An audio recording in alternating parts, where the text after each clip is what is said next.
இது இருவரின் அக்கா மற்றும் தங்கைகளுடைய கதை. பெரியவள் பெயர் கௌரி, சின்னவள் பெயர் சரஸ்வதி.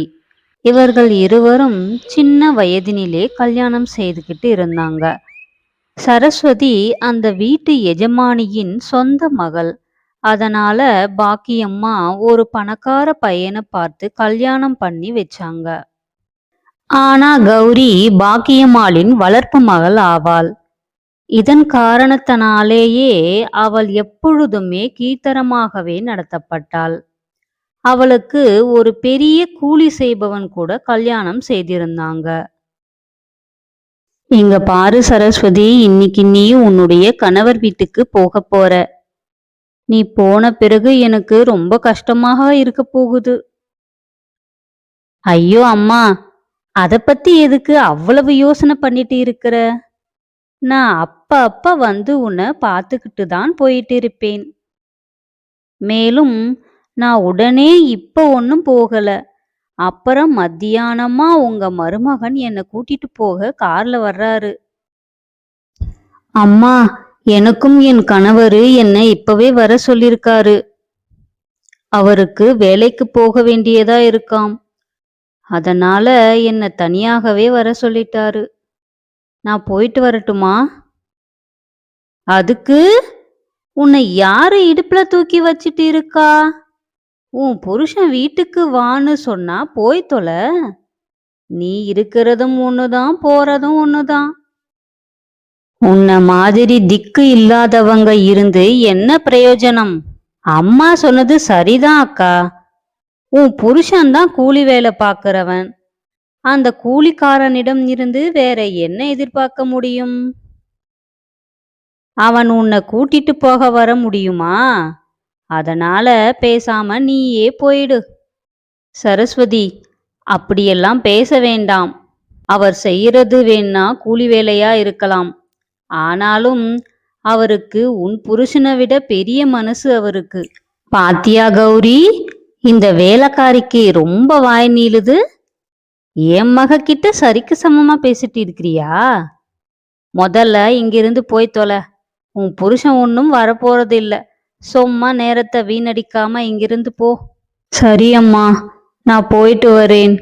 அப்புறம் உன் ஆரோக்கியத்தையும் மற்றும் அப்பா ஆரோக்கியத்தையும் நல்லா பார்த்துக்கோங்க.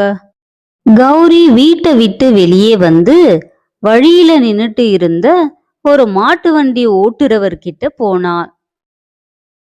பெரியவரே, என்னை என் வீட்டுக்கிட்ட அழைச்சிட்டு போறீங்களா? ஐயோ, கண்டிப்பா வாமா. நான் மக்களுக்கு வேலை செய்யறதுக்கு தான் இங்க நின்னுட்டு இருக்கேன். ஆமா, இங்கிருந்து உங்க வீடு எவ்வளவு தூரம் இருக்கு? அதிகம் தூரம் இல்லை ஐயா. மார்க்கெட் தாண்டின பிறகு எங்க வீடு வந்துவிடும். ஒரு அரை மணி நேரம் போனா போதும். அப்படின்னா வா, வந்து வண்டியில ஏறு. உன்னைய வீட்டுல விட்டுட்டு நானும் என்னுடைய வேலையை முடிச்சுக்கிட்டு வீட்டுக்கு போறேன். கொஞ்ச நேரத்திலேயே கௌரியுடைய அப்பா ரங்கநாதர் மார்க்கெட்ல இருந்து வீட்டுக்கு வந்தார். பாகியம், எங்க இருக்கிற? இந்த பாரு, மார்க்கெட்ல இருந்து 2 மகள்களுக்கும் ஃப்ரெஷ்ஷான காய்கறிகளை வாங்கிட்டு வந்திருக்கேன். இன்னைக்கு 2 பேரும் ஊருக்கு போறாங்க இல்ல, அதனால நல்ல சமையலா பண்ணு. ஓ, கௌரி எப்பவோ போயாச்சு. அந்த வேலைக்காரிய கூட்டிட்டு போக அவ புருஷன் கூட வரல. அதனால அவ ஒருத்தியாவே கிளம்பிட்டா. என்ன, நீ ஒரு தாயா இருந்துட்டு அவளை மட்டும் எதுக்கடி தனியா அனுப்பின? இன்னைக்கு மதியம் நாம எல்லாரும் ஒன்னா சாப்பிட்டு அப்புறமா அவளை விட்டுட்டு வரலாம்னு இருந்தேன். ஒரு தாயா உன்னால தன் மகளை தனி ஒருத்தியாவும் அனாதையாவும் எப்படி அனுப்ப முடிஞ்சது? இங்க பாருங்க, அவள் உங்கள் முதல் மனைவியுடைய மகள். என் மகள் சரஸ்வதி மட்டுமே. நான் எப்ப அவளுக்கு தாயானேன்? சும்மா அந்த வேலையை என் தலையில கட்ட வேண்டாம். உங்ககிட்ட பேசி எந்த பிரயோஜனமும் இல்ல. வேகமா அந்த காய்கறியை கொடுங்க. மருமகன் சரஸ்வதியை கூட்டிட்டு போறதுக்கு வர்றாரு. சாப்பிட வச்சு பிறகுதான் அனுப்பணும். பாக்கியம் ரங்கநாதனிடம் இருந்த காய்கறி பையை வாங்கி கொண்டு சமையலறைக்கு போனா. அம்மா, நான் அவருக்கு லட்டு பண்ணிருக்கேன். அடுப்புல உலை கூட வச்சிட்டேன். இன்னும் பொரியல் மட்டும்தான் செய்யணும். அப்பா காய்கறி வாங்கிட்டு வந்திருக்காரா? வாங்க, வேகமா பொரியல் செய்யலாம். சரி கண்ணு, உன் அப்பா மார்க்கெட்ல இருந்து ஃப்ரெஷ்ஷான காய்கறிகளை வாங்கிட்டு வந்திருக்காரு. இன்னைக்கு மருமகனுக்கு வயிறு நிரம்ப சாப்பாடு போடணும். எத்தனை நாளைக்கு அப்புறம் அத்தை வீட்டுக்கு வர்றாரு இல்ல? பாக்கியம்மாளுக்கு தன்னுடைய மகள் சரஸ்வதி மேல ரொம்பவும் அன்பு அதிகமா இருந்தது. ஆனா கௌரியையும் அவளுடைய புருஷனையையும் அவளுக்கு பிடிக்கிறது இல்ல. வாங்க அம்மா, லேட் பண்ண வேண்டாம். இந்தா காய்கறிகளை பவுல்ல போட்டுட்டு வேகமா செய்ய ஆரம்பிக்கலாம். 2 பேரும் சேர்ந்து காய்கறிகளை சமைக்க ஆரம்பிச்சாங்க.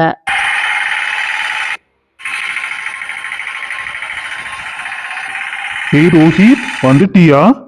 மத்தியானமே வரேன்னு சொன்னியே, இவ்வளவு லேட் பண்ணிட்டியேப்பா. வழியில ஏதாச்சும் லேட் ஆயிடுச்சா? ஐயோ இல்ல மாமா, எந்த தொந்தரவும் இல்ல. கொஞ்சம் வேலை இருந்தது, அதான் லேட் ஆயிடுச்சு. அதுக்காகத்தான் ஆட்டோவை பிடிச்சிட்டு வந்திருக்கேன். அவங்க 2 பேரும் பேசிட்டு இருக்கும் போதே பாக்கியமும் அங்கு வந்தா. அட, வந்துட்டீங்களா மருமகனே? எதுக்கு இவ்வளவு லேட் ஆச்சு? மதியமே வர்றேன்னு சொன்னீங்களேப்பா. அத்தை, ஆபீஸ் மேல வேலை இருந்ததால கொஞ்சம் லேட் ஆயிடுச்சு, அவ்வளவுதான். அப்புறம் நீங்க எப்படி இருக்கீங்க? சரஸ்வதி எப்படி இருக்கா? ஆளையே காணும். நான் நல்லா இருக்கிறேன்ப்பா. சரஸ்வதி உங்களுக்காக சமையல் செய்துட்டு இருக்கிறா. பாக்யா, நீயும் போய் சரஸ்வதிக்கு கொஞ்சம் சமையலுக்கு உதவி செய். அவங்க 2 பேரும் சீக்கிரமா சாப்பிட்டுட்டு வீட்டுக்கு போகணும். இப்பவே இருட்டி போயிட்டு இருக்கு. ரங்கநாதன் சொன்ன பிறகு பாக்கியம் சமையலறைக்கு போனார். கொஞ்ச நேரத்திலேயே பாக்கியமும் சரஸ்வதியும் சாப்பாட்டு தட்டுகளை எல்லாம் கொண்டு வந்து வச்சாங்க. மருமகனே, நீங்க வருவீங்கன்னு தான் உங்களுக்காக இவ்வளவு வகையான சாப்பாட்டை செய்து கொண்டு வச்சிருக்கோம். வயிறு நிரம்ப சாப்பிடுங்க. சரிங்க அத்தை. அப்புறம் கௌரியும் மாமாவும் வரவில்லையா? எங்கேயுமே காணும். புருஷனுடைய பேச்சை கேட்டதும் சரஸ்வதிக்கு கோபம் வந்தது. பாருங்க, நீங்க அவங்கள பத்தி இங்க பேச வேண்டிய அவசியம் என்ன இருக்கு? உங்களுக்காக நானும் அம்மாவும் சேர்ந்து எவ்வளவு கஷ்டப்பட்டு சமையல் செய்து வச்சிருக்கோம். அப்பா கூட உட்கார்ந்து அமைதியா சாப்பிடுங்க. ரங்கநாதனுக்கு சரஸ்வதியின் பேச்சை கேட்டு கோபம் வந்தாலும் மருமகன் முன்னாடி கோபத்தை வெளியில காட்டிக்கிறது இல்ல. ரோஹித், எதுக்குப்பா அத்தை பேச்சு எல்லாம் பேசிட்டு? முதல்ல சாப்பிடுங்க. சரஸ்வதி, நீங்க 2 பேரும் கிச்சனுக்கு போய் சமையல முடிங்க. அப்புறமா நீயும் ரோஹித்தும் வீட்டுக்கு போகணும். யாரும் எதுவும் பேசாம ரோஹித்தும் ரங்கநாதனும் சாப்பிட்டு இருந்தாங்க. இங்க சரஸ்வதி மற்றும் பாக்கியம் கூட சமையலறையில் சாப்பிட்டுட்டு இருந்தாங்க. கொஞ்ச நேரத்திலேயே ரோஹித்தும் சரஸ்வதியும் ஆட்டோவில் ஏறி அவங்களோட வீட்டுக்கு போனாங்க. கௌரி, கொஞ்சம் வேலை அதிகமா இருந்ததால என்னால இன்னைக்கு உன்னை கூட்டிட்டு வர முடியாம போயிடுச்சு. அத்தையும் மாமாவும் அதுக்கு எதுனா சொன்னாங்களா? நீ ஒருத்தியா வந்தியா இல்ல மாமா வந்து விட்டுட்டு போனாங்களா? இல்லைங்க, அவங்க யாரும் எதுவும் சொல்லல. அப்பா மார்க்கெட்டுக்கு போயிட்டு இருந்தாங்க. அதுக்குத்தான் நான் ஒருத்தியாவே வந்துட்டேன். உங்களுக்கு தான் தெரியுமே, அம்மாக்கும் சரஸ்வதிக்கும் என்னை பார்த்தாலே அவ்வளவு கஷ்டமா இருக்கும். நான் அவங்களோட வளர்ப்பு மகள் இல்லையா, அதனால என் மேல அவங்களுக்கு பாசம் இல்லாம போயிடுச்சு. கௌரி, அத பத்தி நீ அவ்வளவு யோசிக்க வேண்டாம். என்னைக்காவது ஒரு நாள் அவங்க மனம் மாறி உன்னை அன்போடும் அக்கறையோடும் ஏத்துக்குவாங்க. அப்பா உன்னை ரொம்ப நேசிக்கிறாங்க இல்ல? அவர் மனசுல எந்த ஒரு பாகுபாடும் இல்ல. என்னங்க, நீங்க என்ன சொல்றீங்கன்னு எனக்கு புரியல. அம்மாவும் சரஸ்வதியும் என்ன ஏத்துக்கிற நாள் வருமா? அம்மாவும் சரஸ்வதியும் சின்ன வயசுலிருந்தே என்ன மட்டம் தட்டினே தான் இருப்பாங்க. கௌரி, அத பத்தி நீ ஏன் அவ்வளவு யோசனை பண்ணிட்டு இருக்க? எல்லாமே ஒரு நாள் சரியாயிடும், விடு. அப்புறம் இந்த 2 நாளா வீட்டுல இல்லல்ல, பாத்திரம் எல்லாம் ரெடி பண்ணி வை.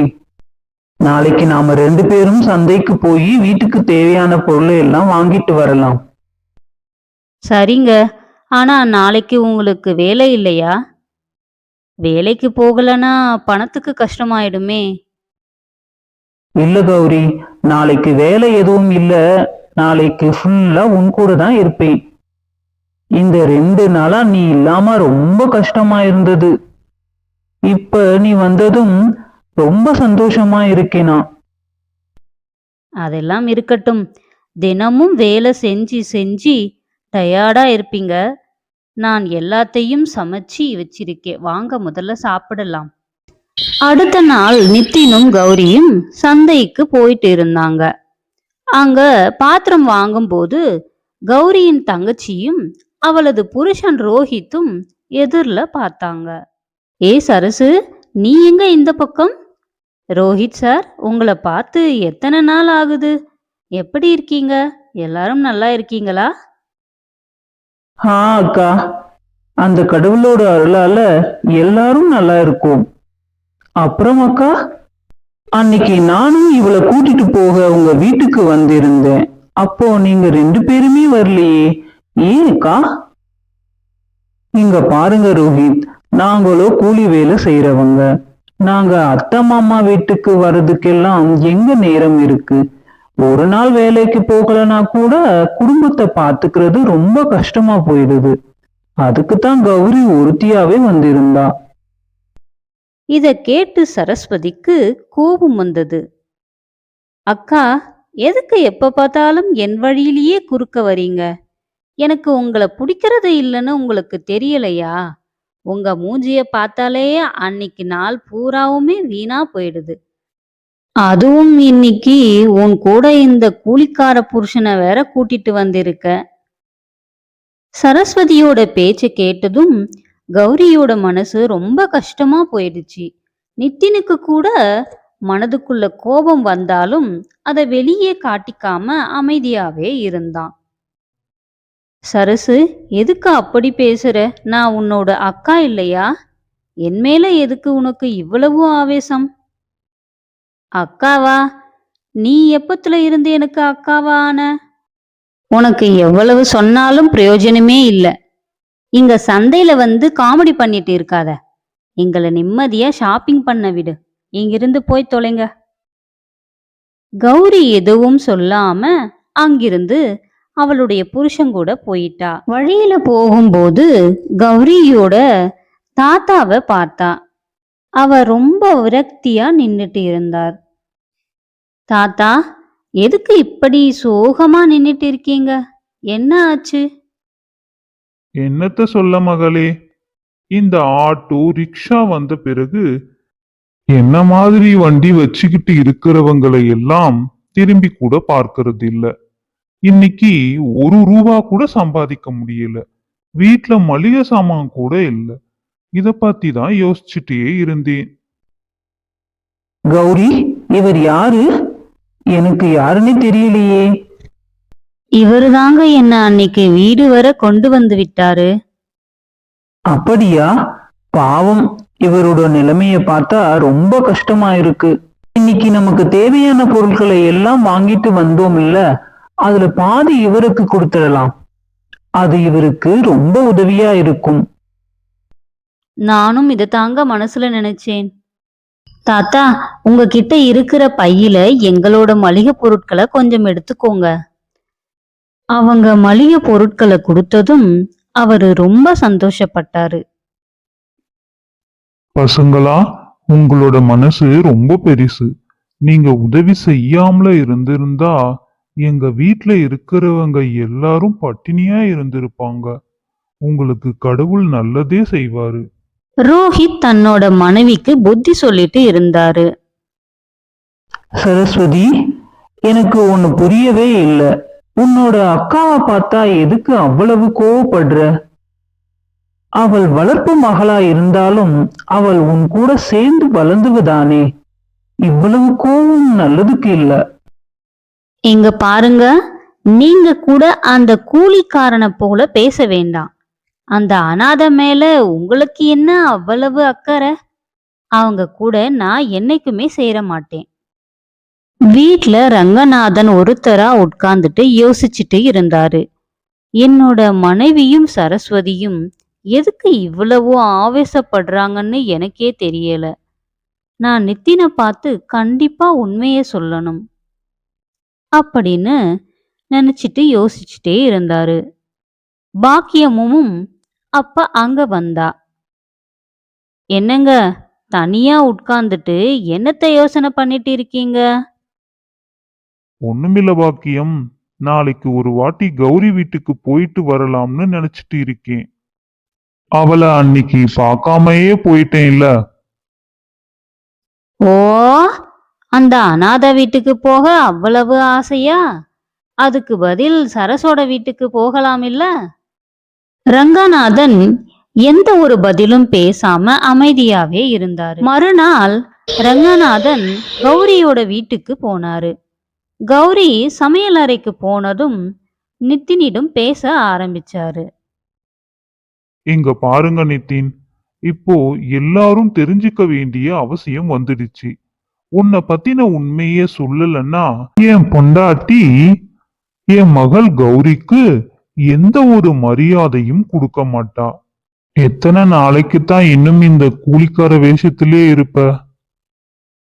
ஆமா மாமா, நீங்க சரியாதான் சொன்னீங்க. நேத்து சரஸ்வதி கௌரிய ரொம்ப அவமானப்படுத்திட்டா. என்னோட அப்பா கொடுத்த அவகாசமும் இப்ப முடிய போகுது. நானும் என்னோட சொந்த வீட்டுக்கு போக வேண்டிய நேரம் வந்துடுச்சு. அப்படின்னா சரி மருமகனே, நான் இங்க வந்ததே அதை சொல்லத்தான். இப்ப நீங்க 2 பேரும் என் கூட வீட்டுக்கு வாங்க. அப்படியே சரஸ்வதியையும் ரோஹித்தையும் கூப்பிடலாம். உங்களோட வாழ்க்கையை பத்தின உண்மை தெரிஞ்சதும் என் மனைவி மகள் கௌரியை கட்டி தழுவிக் கொள்வாள். கௌரி வெளியே சிரிச்சு பேசினாலும் மனசுக்குள்ள ரொம்ப கஷ்டப்பட்டுட்டு தான் இருக்கா. அவளோட கண்ணீரை துடைக்க வேண்டிய நேரம் வந்துடுச்சு. இப்பொழுது ரங்கநாதன், நித்தின், கௌரி 3 பேரும் சேர்ந்து உண்மையை தெரிஞ்சுக்க கிளம்பினாங்க. ரங்கநாதன் தன் மகள் சரஸ்வதி மற்றும் ரோஹித்தையும் அழைச்சி இருந்தார். மொத்த குடும்பமும் ஒன்னா உட்கார்ந்து இருந்தாங்க. ரங்கநாதன் கைய கட்டிக்கொண்டு ரொம்ப கம்பீரமா உட்கார்ந்துட்டு இருந்தார். அப்ப ரங்கநாதனுடைய மனைவி பாக்கியம் பேச ஆரம்பிச்சாள். என்னங்க, எதுக்குங்க இப்ப எல்லாரையும் கூப்பிட்டுட்டு வந்திருக்கீங்க? சரஸ்வதியையும் ரோஹித்தையும் கூப்பிட்டது சரி, ஆனா இந்த 2 ஏழைகளையும் எதுக்கு கூப்பிட்டுட்டு வந்திருக்கீங்க? ஏதாச்சும் விசேஷம் இருக்கா? ஆமா பாக்கியம், இப்ப உன் வாயிலிருந்து அவர்களை ஏழைங்க அப்படின்னு சொன்ன இல்ல, அத பத்தினதான் இப்ப தீர்ப்பு ஆக போகுது. இந்த தீர்ப்பு வெறும் இந்த ஏழைகளுக்கு மட்டும் இல்ல, உன்னோட பணக்கார மருமகனுக்கும் மகள் சரஸ்வதிக்கும் தான் தெரிய போகுது. அப்பா, நீங்க என்ன சொல்றீங்கன்னு எனக்கு கொஞ்சம் கூட புரியவே இல்ல. சீக்கிரம் சொல்லுங்க. இந்த ஏழைகளை பத்தி அப்படி என்ன தீர்ப்பு எடுக்க போறீங்க? சரஸ்வதி, நீ கொஞ்சம் நேரம் அமைதியாயிரு. உனக்கு உன் அக்காவிடம் எப்படி மரியாதையா நடந்துக்கணும்னே தெரியல. நேத்து சந்தையில அக்காவிடம் அவ்வளவு கடுமையா நடந்துகிட்டது ரொம்ப தப்பு. இன்னைக்கு நீங்க எல்லோரும் அமைதியா உட்காருங்க. நான் இன்னைக்கு இந்த நித்தின் பத்தின உண்மை என்னன்னு நான் உங்களுக்கு சொல்றேன். அப்பதான் உங்களுக்கு புரியும், நிஜமான ஏழை யாரு, நிஜமான பணக்காரர் யாருன்னு. சரி, சொல்லுங்க. நான் வேணாம் நான் சொன்னேன். எங்களுக்கும் இந்த ஏழையோட நிஜமான உண்மையை தெரிஞ்சுக்கணும்னு ஆசையா இருக்கு. அப்படின்னா கேளு பாக்கியம், நித்தின் ஒன்னும் ஒரு சராசரியான ஏழை மனுஷன் இல்லை. அவன் ஒரு பெரிய உத்தமியின் மகன். ஆஸ்தி அந்தஸ்துன்ற பேச்சு எல்லாம் ஒரு பக்கம் இருக்கட்டும். அவனோட வீட்டுக்கு ஒரே ஒரு மகன். சரஸ்வதிக்கு பணக்கார மாப்பிள்ளை வேண்டும்.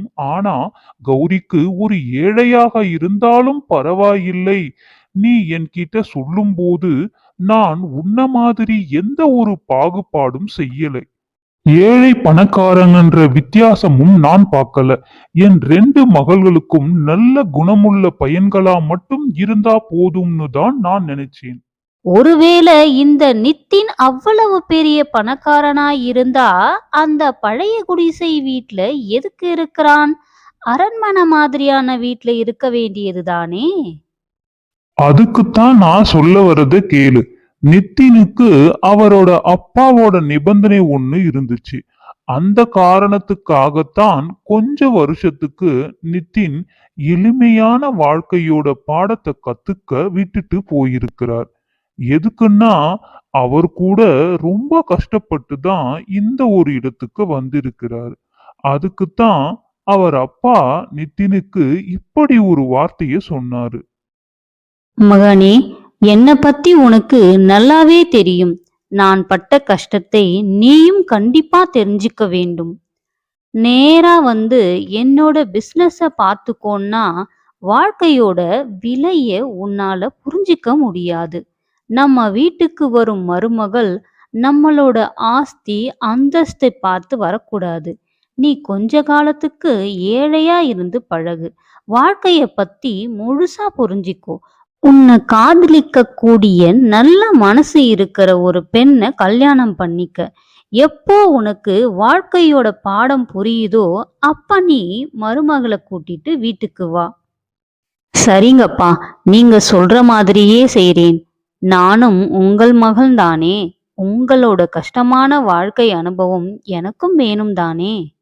ரங்கநாதன் இந்த விஷயத்தை சொன்னபோது எல்லோரும் திகைச்சு போயிட்டாங்க. இந்த விஷயம் ரங்கநாதன் மற்றும் நித்தினிக்கு மட்டும்தான் தெரியும். பாவம் கௌரிக்கு கூட இந்த சத்திய வாக்கு தெரியாது. இங்க பாருங்க பாக்கியம், சரஸ்வதி, இப்ப தெரியுதா யாரு பணக்காரங்கன்னு? நீங்க 2 பேரும் பணத்தாசை பிடிச்சிட்டு மனுஷத்தன்மைய மறந்துட்டீங்க. மனுஷங்களை இதயபூர்வமா நேசிக்க கத்துக்கோங்க. கௌரி என்னுடைய முதல் மனைவி மகள் ஆனாலும் அவள் உங்களை தன்னோட தாய் மற்றும் தன்னோட தங்கையாத்தான் நம்பினா. ஆனா அவளை புரிஞ்சுக்க அளவுக்கு உங்களுக்கு மனசு இல்லை. பரவாயில்ல, விடுங்க. பாசத்துக்காக இல்லைனாலும் அவள் இப்ப ஒரு பணக்காரின்னு நினைச்சாவது ஏத்துக்குவீங்கன்னு நம்புறேன். உண்மை என்னன்னு தெரிஞ்ச பிறகு பாக்கியம் மற்றும் சரஸ்வதிக்கு அவர்களோட தப்பு என்னன்னு புரிஞ்சது. 2 பேரும் கௌரி கிட்ட மனசார மன்னிப்பு கேட்டாங்க. அப்புறம் மொத்த குடும்பமும் ஒன்று சேர்ந்தது. நிதின் கௌரிய கூட்டிக்கிட்டு தன் சொந்த வீட்டுக்கு போனான். எல்லோரும் சந்தோஷமா இருந்தாங்க. உங்களுக்கு இந்த கதை பிடிச்சிருக்குன்னு நினைக்கிறேன். லைக் பண்ணுங்க, உங்க ஃப்ரெண்ட்ஸுக்கும் அதை ஷேர் பண்ணுங்க, சப்ஸ்கிரைப் பண்ணுங்க. பாய்.